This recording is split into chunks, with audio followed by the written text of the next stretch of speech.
ကန္နာရဲဝဲသစ္စာတရားရဲ့ခေါင်းမလာတယ်ဝေရှာသူမောထိုက်ခါဇောဖြိုက်ကြိုက်ကြုံလာသူမဲမတန်းသာနွမ်းပြရဲ့ဝဲဒီနဲ့ဟန်ဆောင်လောကလည်းပကာသနာတွေဖုံးလွှမ်းငယ်တယ်အမြုတေတပါသစ္စာတရားမြတ်ရွှေစင်တွေ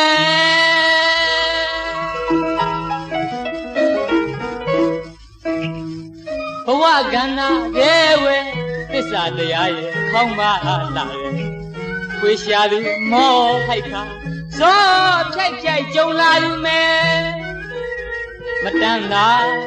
နွမ်းပြရဲ့ဝဲဒီနဲ့ဟန်ဆောင်လောကလည်းပကာသနာဖုံးလွှမ်းငယ်အမြုတေတပါ